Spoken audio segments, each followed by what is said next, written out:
প্রিয় বন্ধুরা, তোমাদের সকলকে স্বাগত জানাই আমাদের ইউটিউব চ্যানেল এসপি এডুকেশনাল হাবে। আজকে আমরা কবি সৈয়দ আলাওলের লেখা সিন্ধু তীরে কবিতাটি থেকে সংক্ষিপ্ত ব্যাখ্যাধর্মী ও কিছু গুরুত্বপূর্ণ রচনাধর্মী প্রশ্ন নিয়ে তোমাদের কাছে চলে এসেছি, যা তোমাদের দ্বিতীয় পর্যায়ক্রমিক পরীক্ষা তথা টেস্ট ও মাধ্যমিকের জন্য খুবই গুরুত্বপূর্ণ। এই কবিতাটির উৎস হিসাবে বলা যেতে পারে কবি সৈয়দ আলাওলের রচিত পদ্মাবতী কাব্যের ৩৫তম খণ্ড পদ্মা সমুদ্র খণ্ড থেকেই পাঠ্য সিন্ধু তীরে কাব্যাংশটি গৃহীত। তোমাদের জানাই, ইতিমধ্যে মাধ্যমিকের জন্য অনেক সাবজেক্ট ভিত্তিক ও অধ্যায় ভিত্তিক অনেক গুরুত্বপূর্ণ প্রশ্নের ভিডিও আমরা আমাদের চ্যানেলে আপলোড করেছি, যা বিশেষ করে বিভিন্ন সেমিটিভ, টেস্ট, মাধ্যমিকের জন্য খুবই গুরুত্বপূর্ণ, যা আমাদের চ্যানেলে প্লে লিস্টে তোমরা পরপর পেয়ে যাবে। ভিডিওটি শুরু করার আগে তোমাদের কাছে একটি অনুরোধ, ভিডিওটিতে একটি লাইক করে দিও। আমাদের চ্যানেলে নতুন হয়ে থাকলে আমাদের ইউটিউব চ্যানেলটিকে সাবস্ক্রাইব করে নিও এবং আমাদের চ্যানেলটিকে ফলো করতে চাইলে পাশে থাকা বেল আইকনটি ক্লিক করে অল করে দাও। তো চলো বন্ধুরা, এবার দেখে নেওয়া যাক মাধ্যমিক বাংলার এক গুরুত্বপূর্ণ কবিতা সিন্ধু তীরে থেকে সংক্ষিপ্ত ব্যাখ্যাধর্মী প্রশ্নমান ৩-এর প্রশ্নগুলি। প্রশ্ন: অতি মনোহর দেশ, এই মনোহর দেশের সৌন্দর্যের পরিচয় দাও। এই প্রশ্নটা প্রশ্নমান ৩ এবং ৫ দুইভাবেই আসতে পারে। বিধি মোরে না করো নৈরাশ, বক্তাকে তার এমন প্রার্থনার কারণ কি? বিস্মিত হইল বালা, এখানে বালা বলতে কার কথা বলা হয়েছে? সে কি দেখে বিস্মিত হলো? ইন্দ্র শাপে বিদ্যাধরী, কে কাকে বিদ্যাধরী বলে অনুমান করেন? তার এমন অনুমানের কারণ কি? এই প্রশ্নটা একটু অন্যভাবেও দিতে পারে, যেমন অনুমান করে নিজ চিতে, কে কি অনুমান করেছিল? সখী সবে আজ্ঞা দিল, সখীদের কে, কেন এবং কি করতে বা কি আজ্ঞা দিয়েছিল? চিত্রের পুতলি সমা, পুতলি শব্দের অর্থ কি? কে কাকে চিত্রের পুতলির সঙ্গে তুলনা করেছেন, কেন করেছেন? শ্রীযুত মাগন গুণী, মাগন গুণীর পরিচয় দাও।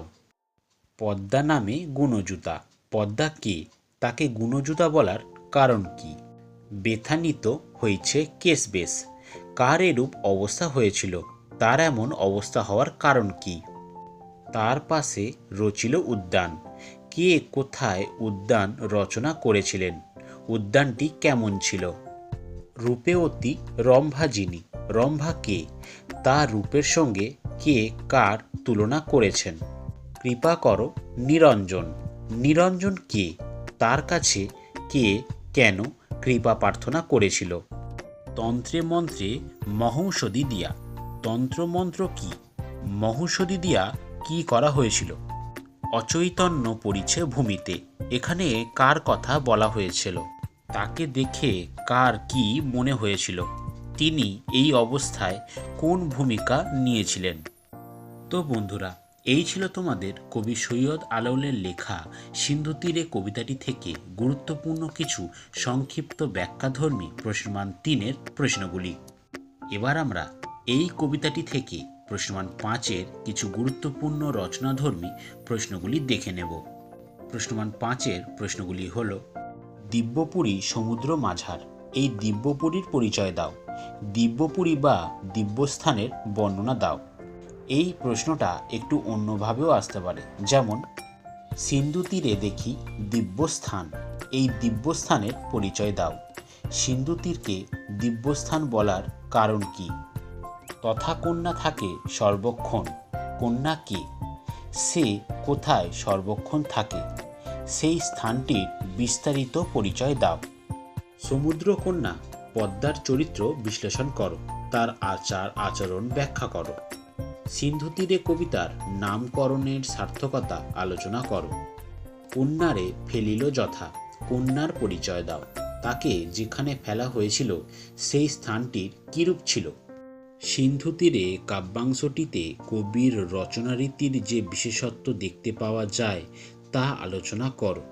বাহুরক কন্যার জীবন, বাহুরক শব্দের অর্থ কি? কোন কন্যার কথা বলা হয়েছে? কন্যার জীবন কে কিভাবে ফিরিয়ে এনেছিল? দন্তচারী এই মতে বহু যত্নে চিকিৎসিতে, কারা কাদের কিভাবে চিকিৎসা করেছিলেন? এই প্রশ্নটি একটু অন্যভাবেও দিতে পারে, যেমন পঞ্চকন্যা পাইলা চেতন। পঞ্চকন্যা বলতে কাদের কথা বলা হয়েছে? তারা কিভাবে চেতন ফিরে পেয়েছিল তা লেখো। তাদের অচৈতন্যের কারণ কি ছিল? সো বন্ধুরা, এই ছিল তোমাদের দশম শ্রেণীর বাংলার এক অতি গুরুত্বপূর্ণ কবিতা সিন্ধু তীরে থেকে বাছাই করা কিছু সংক্ষিপ্ত ব্যাখ্যাধর্মী ও কিছু রচনাধর্মী প্রশ্নগুলি, যার উত্তর তোমরা তোমাদের টেক্সট এবং বিভিন্ন রেফারেন্স বইয়েতে পেয়ে যাবে। এবং এই মোস্টলি ভিভিআই প্রশ্নগুলি তোমরা তৃতীয় পর্যায়ক্রমিক পরীক্ষা তথা টেস্ট ও মাধ্যমিকের জন্য খুবই গুরুত্বপূর্ণ। আশা করি তোমরা এই প্রশ্নগুলো দেখে গেলেই তোমরা বিভিন্ন সেমিটিভ, টেস্ট ও মাধ্যমিক পরীক্ষায় প্রশ্ন কমন পেতে বাধ্য। সো কেমন লাগলো ভিডিওটি জানাতে ভুলবে না। আমাদের চ্যানেলে নতুন হয়ে থাকলে প্লিজ তোমরা সাবস্ক্রাইব করে নিও। আমাদের পেজটি ফলো করতে চাইলে পাশে থাকা বেল আইকনটি ক্লিক করে অল করে নাও। লাইক করে দিও ভিডিওটি, শেয়ার করে দাও বন্ধুদের। আর কোনো কিছু জানার থাকলে কমেন্ট করো। এখনের মতন বাই, আবার দেখা হবে নতুন কোনো ভিডিওতে। ধন্যবাদ।